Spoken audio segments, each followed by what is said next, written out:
Hi, Susan Norwell here from Rett University. With assessment, it doesn't have to be a four-letter word. And sometimes it is. Sometimes it is. But it doesn't have to be if we do it well. So, preparation's great, but it really shouldn't be a war.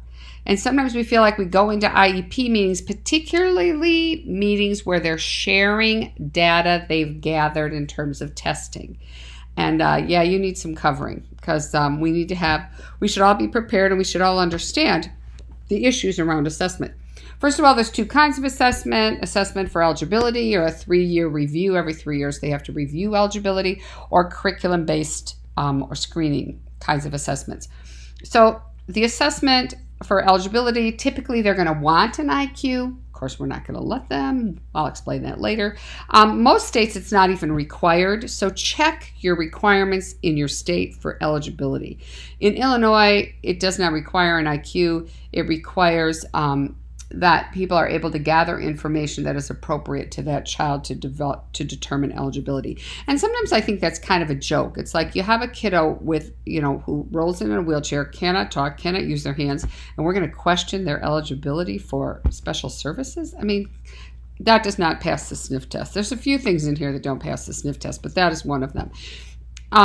Curriculum-based screening is more things like, how they have a kindergarten screening. Everybody sits down, at a little table outside the kindergarten room with the teacher, and she spends a half hour with them going over, their letters, their colors, their shapes, all that kind of stuff. And then the informal assessments of learning, curriculum-based, in other words, you've just finished a unit on spiders, and they might do a little test about spiders, or you've just read a lot of level B books, and now they're going to give you a benchmark level B book to see if you pass it, and so then you can go on to level C. And also included in here is I would include updates on IEPs. So we've got goals that need to be updated, and they need to be assessed in a way that is fair and in keeping with the original IEP. So let's take a look at formal assessments. That was on the left side, those tests that they're going to maybe try and have us do. And they start early. I'm telling you that at the 0 to 3 level, they are doing developmental screenings and developmental tests on our kids. Have seen them. And they will continue doing those into early childhood programs if we don't kind of help them understand the validity of some of those tests. So this is what validity means. And all assessments have to be valid.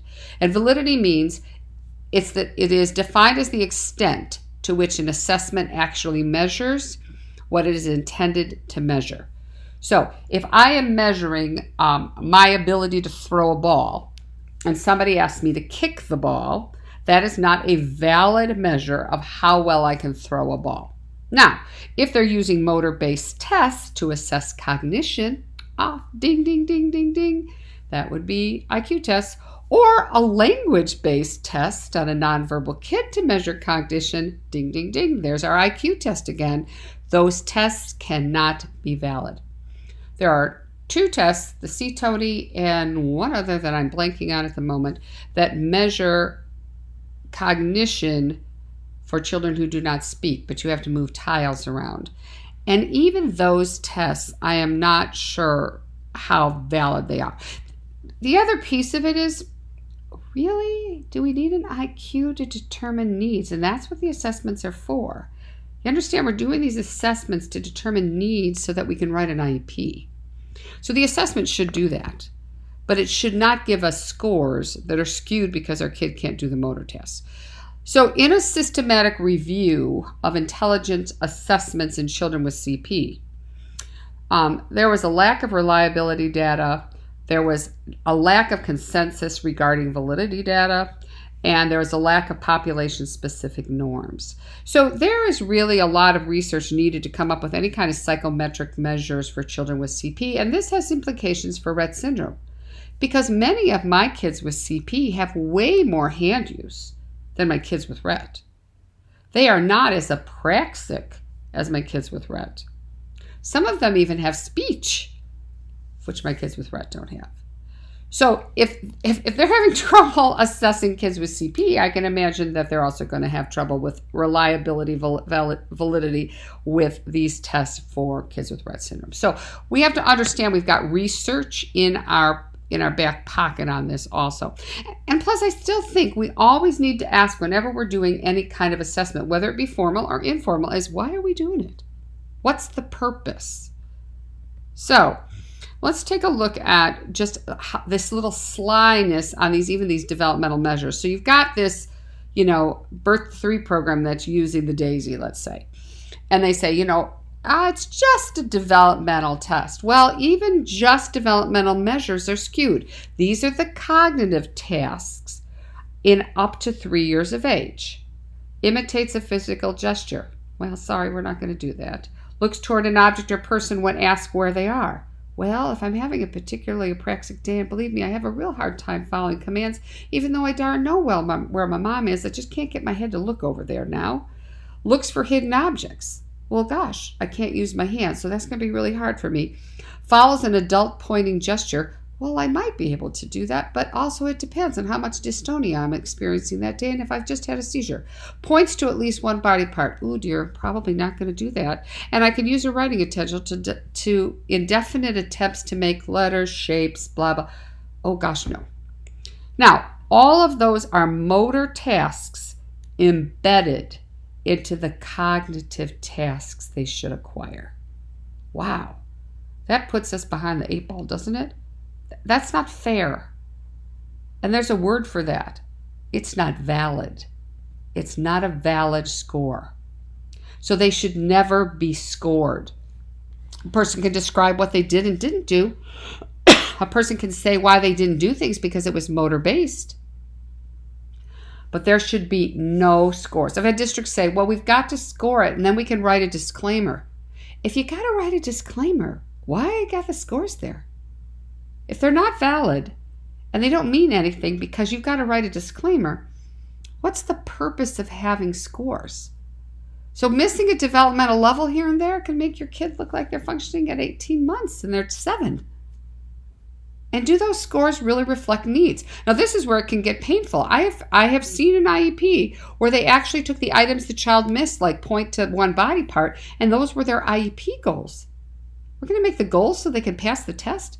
I got to tell you, unless we have a cure, she's not going to touch her nose. And I'm not going to set that up as a need. I don't think a person needs to be able to touch their nose, to be a part of a community, to be able to communicate, to be able to learn to read and write. They don't. So, scores could also set preconceived notions about cognitions in place that aren't even valid to begin with. Teachers are really busy. You know what they do? They pick up the tests, they look at the scores, and they put it down. You think they're reading the disclaimers? They've barely got enough time to read the scores. And can you write effective goals utilizing those scores? If you can't, why are the scores there? I just gave you 3 reasons why they shouldn't be there. So no IQ tests. Don't accept cognitive disability as an eligibility category. And understand that the eligibility categories for education are different than categories of diagnosis. There's some overlap, but it's not perfect. If your child's motor impacts their expression of their ability to express their ideas, express their opinions, express their skills, express what they understand, then cognitive disability is really a disservice to them. They should either have other health impaired or motor impairment. But once you're in that cognitive disability ID realm, you are treated as if you have a cognitive disability, and that does not go well with our girls and boys. It does not. I typically recommend a dynamic assessment. So within interaction with someone who really understands Rett, we're taking a look at levels of what they can and cannot do. My dynamic assessments are all about communication, play and interaction, reading and writing, sounds and letters. Let's circumvent the motor aspects of everything and make the motor as low of a low of difficulty as possible so I can get the highest cognition possible. I'm going to observe how they do it. What kind of environment do they need in? What's the visual setup that best suits them? Do they have a visual preference sidewise? Do they need the visual field snugged in? Are they CVI plus Rett syndrome? What kind of observations can we make that are going to feed into how we're going to teach this child? Not just what, but how. That's where tests do nothing. They give you data. They don't necessarily tell you what's next, and they definitely don't tell you how. So here's this idea of having to qualify all of the information. If we qualify the data too much, then what's the point of it? What is the point of it?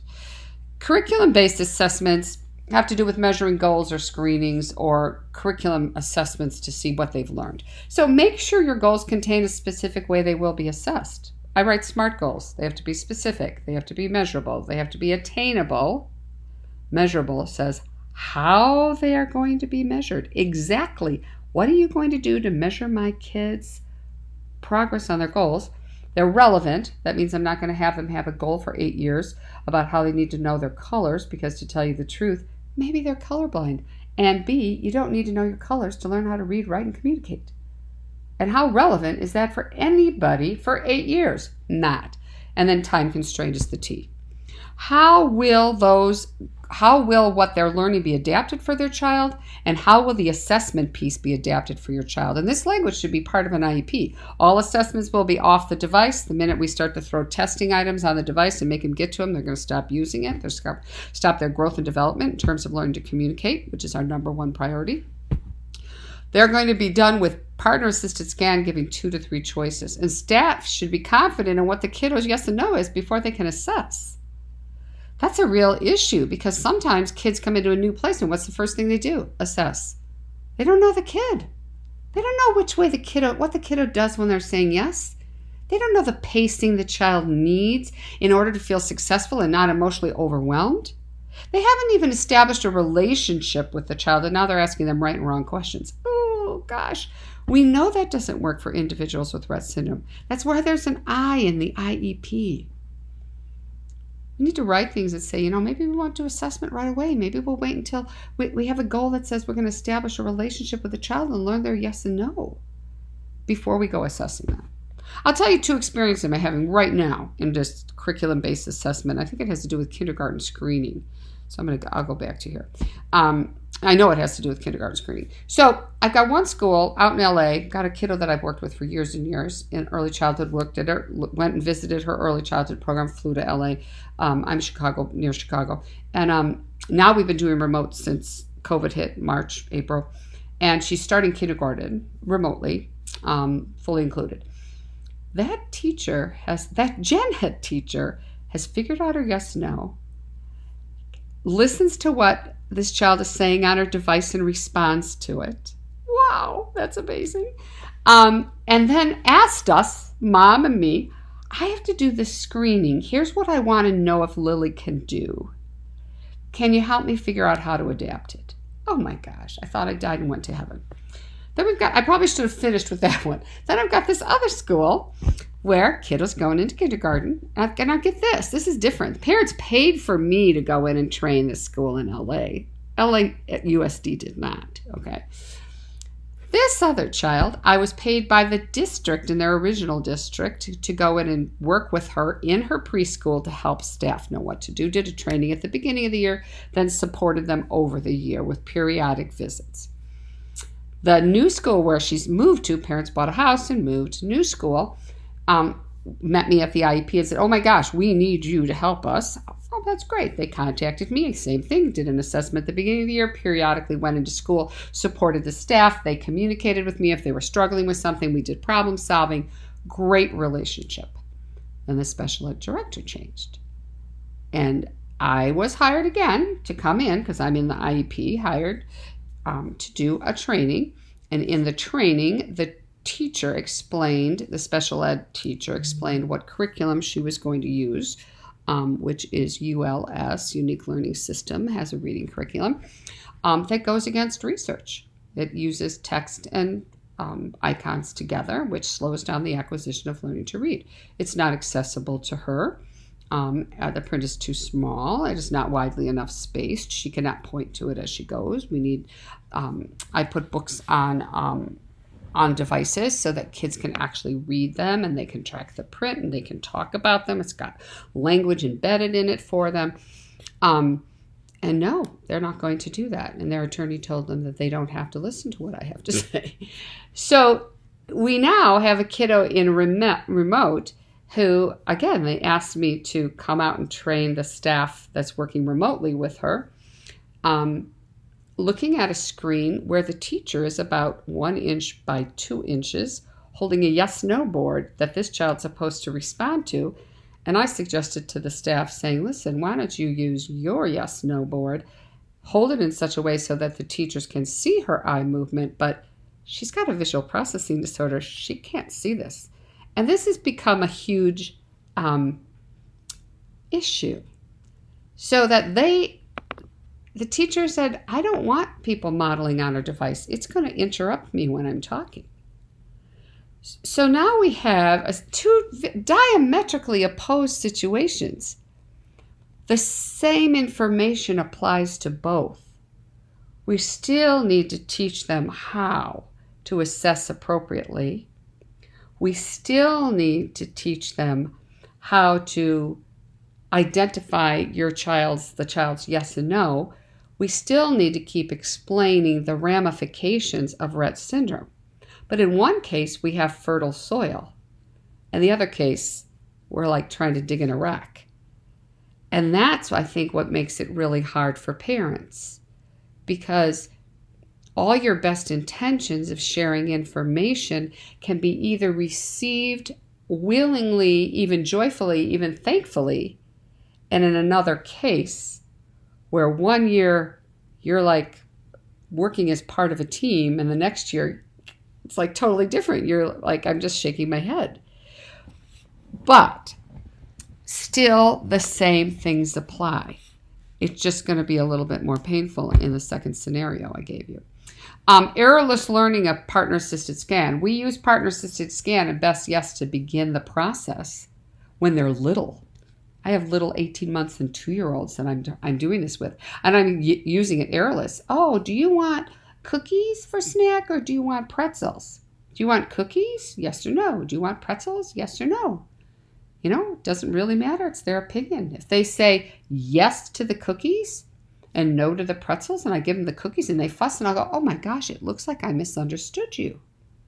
Are you telling me no to the cookies? Put those away. Yes, yes, yes. Now look at the opportunity I have for teaching that yes and no. Yes could be looking at me and no could be looking away, but I'm going to pair that with symbols. I'm going to sit on that yes side. I'm going to have my yes right there because we say yes, no, left to right. And I'm going to have the yes sitting over there. We can start with 2 options, move up to 3 and 4. And what ends up happening is, because we've started early, because we've started this process way before we're trying to do any assessment, the child's comfortable enough with it that we can do an assessment.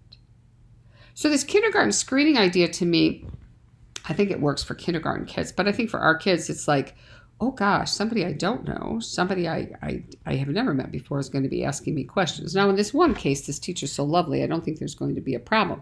In fact, I think she'll probably do it with us so that there isn't a problem. But can you imagine teacher 2, who isn't going to follow best practice, who's going to try and get this information, but isn't willing to understand all the information that was given to her about this child and how best to work with her, how that's going to go. So, you know, it helps if you have a good relationship with the kiddo before you're doing any kind of assessments. I want to know if the work I'm doing, I don't have anything negative against assessment. I have a negativity toward the fact that we assess 90% of the time and only teach 10% of the time. I think that's horrible. I would turn that around and say we should be teaching 90% of the time and assessing, or we don't have anything to assess. But the reality is that when we mix up assessment and teaching is when I get really upset. Because now we're just setting things before kids and asking them questions. I'm like, whoa, where's the instruction here?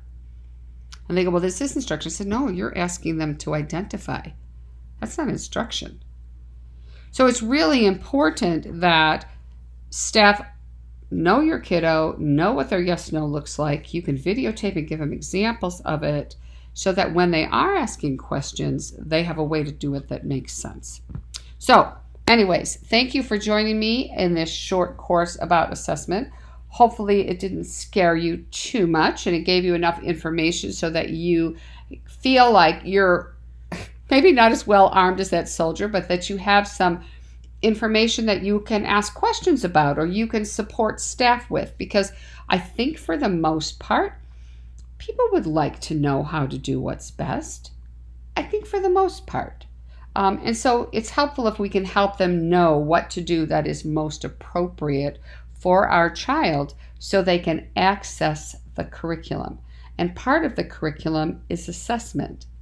And we have to help them understand how to have our kiddo access that so their assessment is valid. All right, any questions, you can email me at susannorwell@rett-u.org. And thanks for joining me at Rett University. Bye-bye.